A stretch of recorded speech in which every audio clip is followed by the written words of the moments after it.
Bahuman mahimong Great Khan ni Kublai Khan sa imperyo sa mga Mongols niadtong 1264, gipadayon niya ang pagsakop sa tibok China nga gisugdan siyang apuhan nga si Genghis Khan o gipahugno ang Song Dynasty ug napasa ilawom sa Mongol Empire ang China.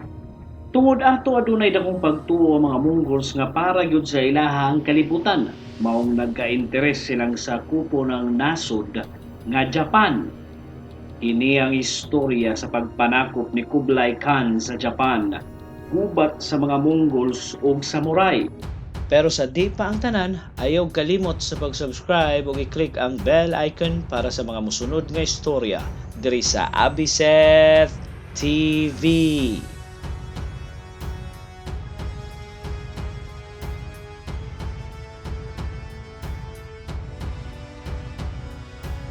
Niadtong 1220 ang nasod nga Korea kaperting gubuta tungod sa problemang politikal o perming pang-atake sa mga Mongols hangtod nga nasakop na gyud ang tibuok Korea sa mga Mongols niadtong 1259. Ug tungod sa perming pang-atake sa mga piratang Hapon sa mga baybayon sa Korea, napukaw ang atensyon ni Kublai Khan sa nasod nga Japan.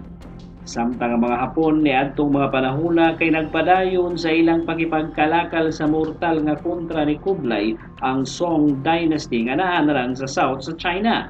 Niadtong 1266 nagpadala si Kublai Khan og envoy sa Japan nga giimbitar ang mga Hapon nga maghatag og tributo diha niya ug naka-address ang suwat sa emperador mismo sa Japan. Pero niadtong panahon ang emperador sa Japan kay usa lamang ka figurehead ang tinuod nga nagpadagan sa nasod kay ang shogun. Mahuman mamatay ang pinakaunang shogun ang gahom ni ini gipasa ngadto sa iyang regent ang Shiken, usa ka posisyon sa Japan nga kontrolado sa Hojo clan, mawwa pansin ang envoy ni Kublai Khan. Pero nagpadayon gihapon si Kublai sa pagpadala og mga envoy ug padayon pud kining di pansinon sa mga Hapon maong naglagot si Kublai sa kabastusan nga gibuhat sa mga Hapon diha niya. Samot na nga niadtong panahona siya ang pinakamakagagahom nga tawo sa kalibutan. Nagsugod dayon og pagpanganda mga Mongols sa ilahang invasion sa Japan niadtong 1286 pero wa sila experience sa gubat sa dagat. Maong giasa nila ang tanang naval warfare sa mga Koreans ug mga barko niini. Nagsupply pod ang mga Korean sa mga Mongols og probisyon nga mao'y hinungdan sa kadiyot nga rebelyon sa Korea ug tungod ato nahibaw-an hinuon sa mga Hapon nga nangandam na ang mga Mongols sa ilang pag-atake sa Japan. Mao ang bag-ong Shiken nga si Hojo Tokimune nagsugod po dayon og pagpangandam daghang samurai ang gipadala sa Kyushu tungod kay kahibaw sila nga adto modunggo ang mga Mongols nga gikan sa Korea. Samtang si Kublai Khan adunay 15,000 ka Mongol warriors ug 6,000 Korean soldiers ug 7,000 Korean sailors ug 300 ka warships ug mao katoy pinakaunang paglayag sa mga Mongols sa dagat.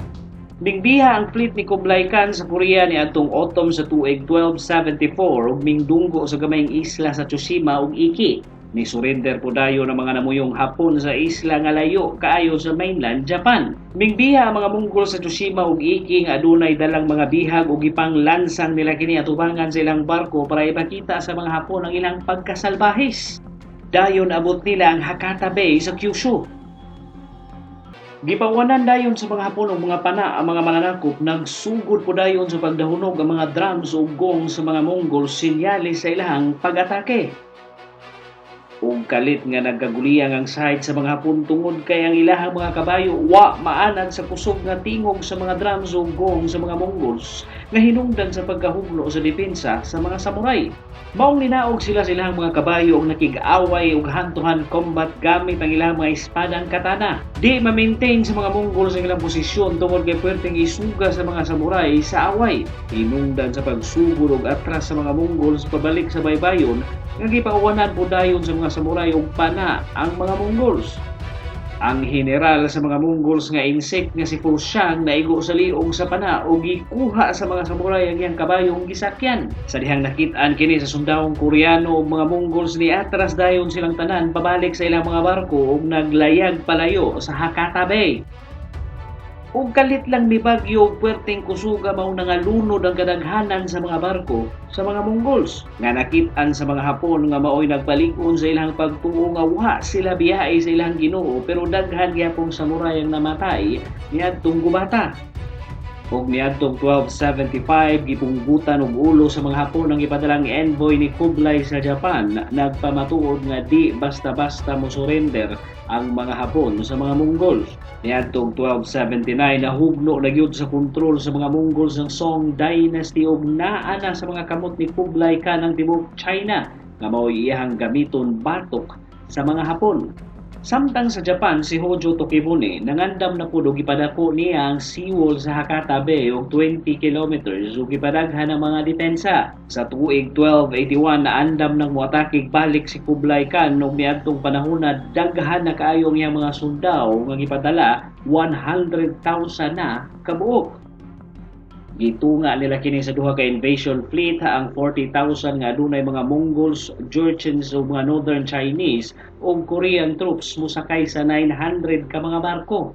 Samtang 60,000 ka mga sundao nga gikan sa Southern China nga kanhi puwersa sa Song Dynasty musakay sa 3,500 nga barko ug nagdesisyon sila nga maglayag sa buwan sa Marso para malikayan ang panahon sa bagyo. Pero kalit nga nagkasakit ang general sa 60,000 ka mga sundao ug nangadaot ang ilang probisyon nga pagkaon tungod sa init nga klima sa Southern China.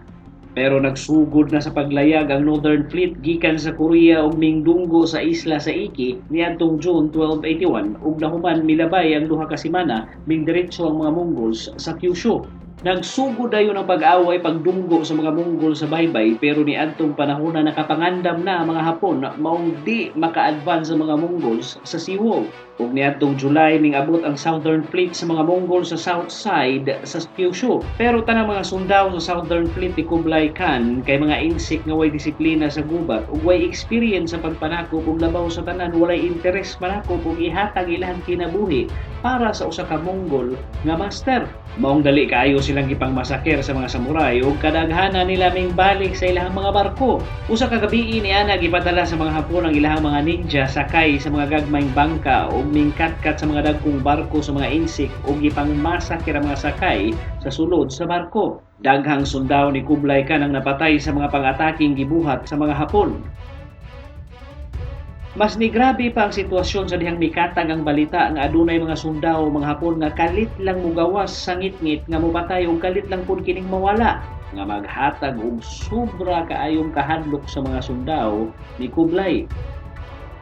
Ug niadtong August 15, 1281, usa ka kusog kaayo nga bagyo ang mingaabot sa Kyushu ug nakulatan silang tanan hasta ang mga Hapon tungod sa sayong pag-abot niini nga di pa man panahon sa bagyo nga mao'y hinungdan sa pagkatrap sa Chinese fleet sa bagyo sa baybayon sa Kyushu. Nakaikyas po ang ubang mga Korean sa bagyo tungod kay anad sila sa paglayag. Tanang Southern Fleet ni Kublai giguba sa bagyo mao katoy pinakaunang pagkapildi sa mga Mongol sa gubat ug tanang survivors nga nahabilin sa Japan gipamatay sa mga Hapon.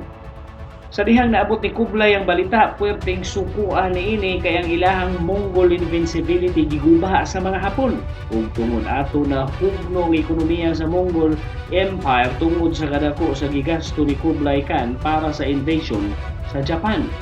Namatay pa ang paboritong asawa ni Kublai nga si Chabi ug namatay pud ang iyahang anak ug heir nga si Jingnam niadtong 1286. Maong nahimong magulanon si Kublai ug pirmeng nag-inusara ug nahimong palahubog ug sobra kaayo mukaon. Nagmando pa siya og laing invasion sa Japan pero wa na kini madayon. Maong gimando na lang niya nga sakupo ng nasod sa Vietnam, Burma ug Java pero kini para sa laing video.